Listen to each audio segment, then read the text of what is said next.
Good afternoon, everyone. Welcome to the September 20th Transit-Paratransit Coordinating Committee. Let's go ahead and get started with introductions. I will just go ahead and read off the list. Our chair, Dennis Battenberg, is on through a phone. And I am Dana Teray from SCTA, and I'll be facilitating the meeting today. We have Drew Nichols from SCTA, Ross Clendenden from SCTA, Tracy Beards, Stephen Schmitz, Sonoma County Transit, Emily Heiselman from West County Services, Jared Hall, Petaluma Transit, Colin Thoma, Disability and Legal Services Center, John Gaffney, Golden Gate Transit, Yuri Coslin from Santa Rosa City Bus. And did I miss anyone? All right, great. Let's move on to item number 2, which is public comment. Is there any public comment on items that are not on the agenda?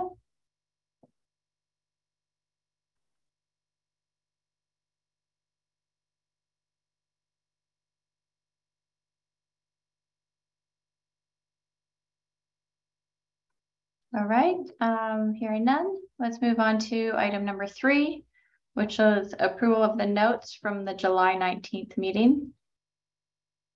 Does anyone have any comments or corrections on the notes?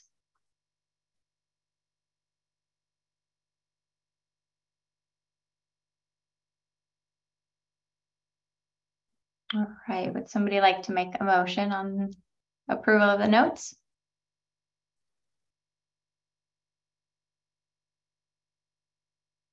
I'll make the motion. Thanks, Yuri. And do we have a second?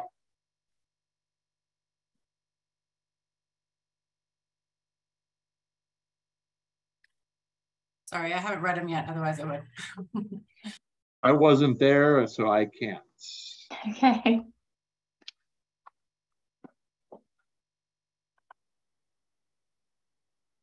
Then I guess we'll bring them back at the next meeting. Yeah, we can bring them back to the next meeting. meeting. Back at the next meeting. Yep. All right. Thanks. Would we not be in the same boat potentially, unless there's new people at the next meeting? Otherwise, it seems like the circular thing of. Well, I guess if Emily can read them, okay, never mind. Sorry. Yeah, I guess if there are more people who attended the last meeting at the next meeting, we may get enough people to. Okay. Act on a motion. And Stephen Smith may have been there, but he has to log back in. So we'll just go ahead and take it back, bring it back to the next meeting. All right, well, the next item on the agenda is we're asking to appoint an alternate representative of the TPCC to the SCTA Citizens Advisory Committee. We currently do have a representative on that committee. Jenna Erickson is the representative. And she does plan to be at the next CIC meeting. However, she is going to need to miss a number of meetings over the next 6 months or so. And we would like to get more participation in general in the Citizens Advisory Committee, and sometimes have an issue meeting a quorum. It is a rather large committee, and when people are not able to participate, we are not able to sometimes continue meetings and act on items because we lack a quorum. So what we would like to do is appoint an alternate representative of Transit-Paratransit Coordinating Committee who can act on items when Jenna is not attending the Citizens Advisory Committee meetings. So just a little bit about, I think it wasn't that long ago that we actually appointed Jenna. So you all may be familiar with this committee. but just a brief recap. The group meets on the last Monday of every month at 4 p.m. There are 15 members from community groups and 5 members from the public at large. And the TPCC does have 1 seat on that, so that is 1 vote. And the primary function is to review projects and policy statements, funding programs, and other relevant topics that may go to the SCTA Board of Directors. And this committee also has oversight over independent oversight over the Measure M sales tax. So I will open it up for questions, but I guess also at the same time ask if there is anyone who is a non-agency representative on the TPCC who would be interested in serving as that role as the alternate representative.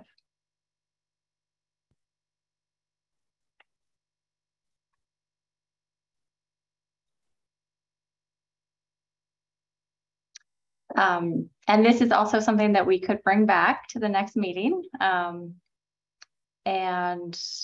when there might be more people participating and people also have a chance to consider volunteering for that role.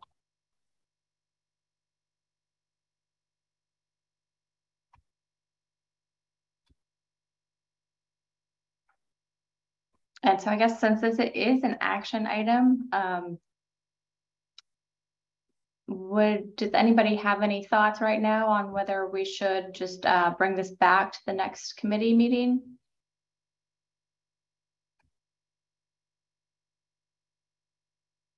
I've seen some nods, so I think so. I think I'll take that as a yes. And we will bring the same item back to the November meeting in hopes that we could appoint an alternate representative.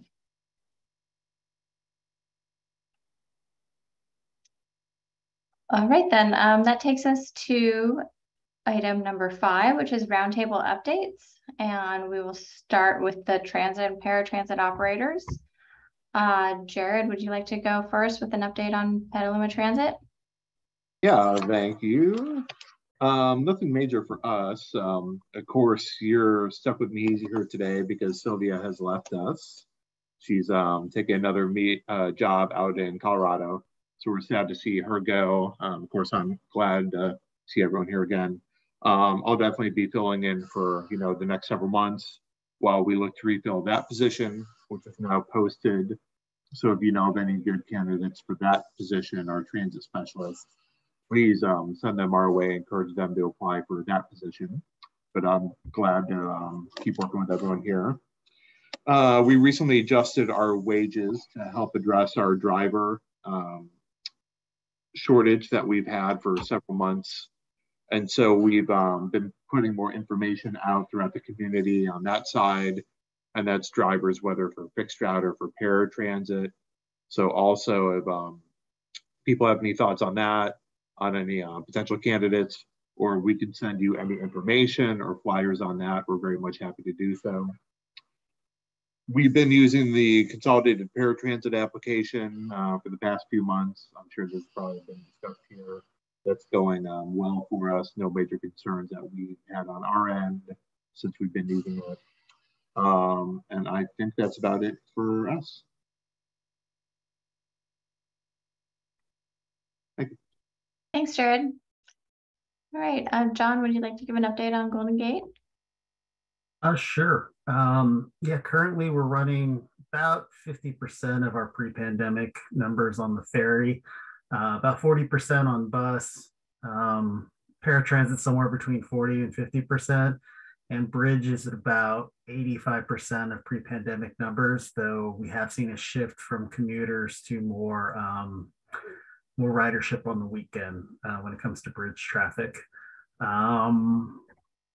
We're still working with our new paratransit contractor, working through some issues there. And I think that's all I have at the moment.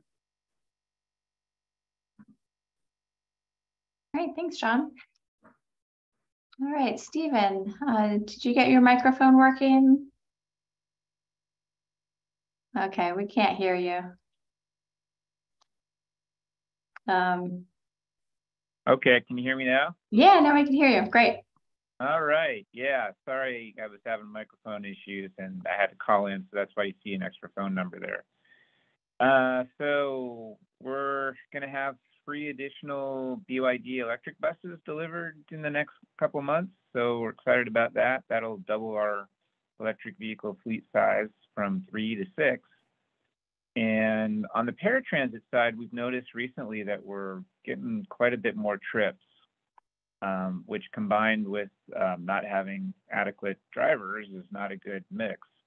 So we had 170 trips booked today, which is kind of through the roof. We're kind of scrambling, trying to meet all the requests, which we are. But I was wondering if any of the other operators on the line are experiencing the same things. Our service provider, Volunteer Wheels, has said that some of the day programs and work sites have opened up recently.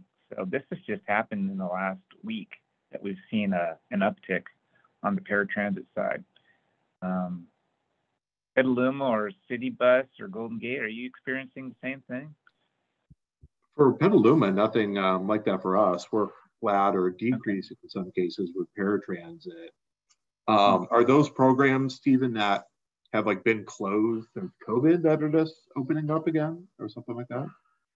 Yeah, I think so. I mean, our service provider is saying that they're seeing names pop up to book rides that they haven't seen since the pandemic. So that makes me think that more sites are opening up.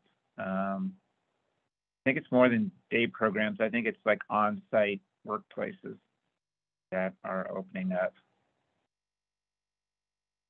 Yuri, are you on the line, Yuri? Are you seeing an uptick in bookings for paratransit? Not sure if you can hear us. Sorry, I'm somebody from my office just asked me a question. So I was just pulling up our data from last month, but I've not heard anything about specifically for this week. I know we are definitely getting kind of back to pre-pandemic levels. Just trying to look real quick. Yeah, we booked almost 200, and we're providing almost 170, which is getting up there. Yeah, we're not quite. Last month we had 2,200 trips, and pre-pandemic we were more in the 20, 25. Yeah, I mean we're getting close. There's some months that are similar, but yeah, most of our months were higher. Okay. But yeah, our trips per day. But yeah, we've definitely seen the we're hearing the pressures from our staff that, you know, there's, I think, you know, our 1-seat ride, I had April and I have a meeting with Mohammed to kind of talk about some of the issues that we're experiencing in kind of the northern section, you know, up towards the airport, because we're providing a lot of trips up there, and then there's like a lot of deadhead, and so that's our staff have MV staff have said that that's becoming difficult for them to continue doing, just because it means that a vehicle's deadheaded on the return or getting up there for about an hour. So we're definitely feeling the pressures of providing the level of service that for the first time since the pandemic. Yeah. Okay. Yeah, we're hearing the same thing. Okay. I don't have anything else to report really at this point. That's it for us. Thanks. All right, thanks, Stephen. Yuri, would you like to go next with an update? Sure. City Bus? Sure. Just, I guess, you know, updates would be we're, you know, it's similar to what Stephen said. We have 4 electric buses coming in at the end of this month. Our charging stations just kind of getting completed now. So they should be on the road in the next 2 to 3 months. But we're excited about those electric vehicles. We continue to face staff shortages. We haven't had to cancel additional trips, but that's what's keeping us from having more service on the street, is just additional drivers. We have a survey that's out right now around to inform our short range transit plan. And so that's a way that the community can provide feedback, is by taking that survey. We have some items coming up at the end of October for council around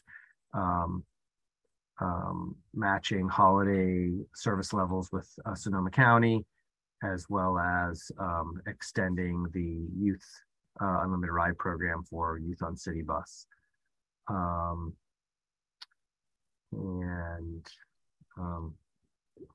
think that's a short update. There's more going on, but I'll leave it with that. All right, thanks, Yuri. All right. Well, let's go ahead and move on to mobility partner reports. Let's see.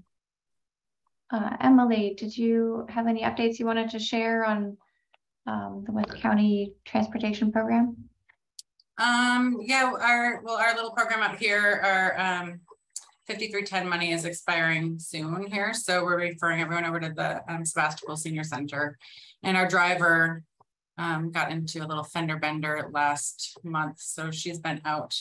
So we've been using a lot of taxi rides. So yeah, I feel all your pain with the staff issues, but other than that, that's all that's going on here.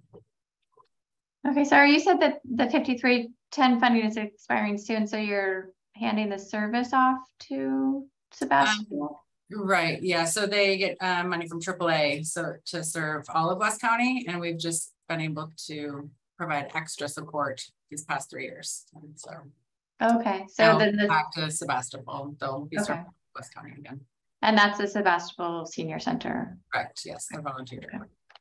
Yeah. All right, thanks. All right, are there any other mobility partner reports? Okay. All right, in terms of future agenda topics, I was trying to get a TNC-Paratransit partnership operator to come and speak, and the scheduling didn't work out for today. So I will continue to work on that for the next meeting, but we'll be prepared to do the transportation funding primer if we are not able to schedule someone with a TNC-Paratransit partnership program to come and speak at our next meeting, which does fall, I guess it's a week before Thanksgiving, so maybe scheduling won't be too hard. But does anybody have any other future agenda topics or anything they want to bring to the top of the list?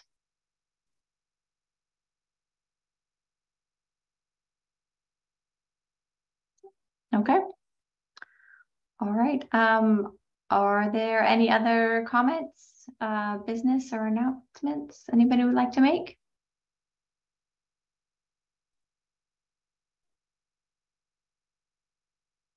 All right. Well, with that, thank you all for jumping on. Short meeting. We'll have some more robust content next time, and we'll be bringing back the Citizens Advisory Committee recommendation. Thank you. Okay, Thanks. thank you. Bye-bye.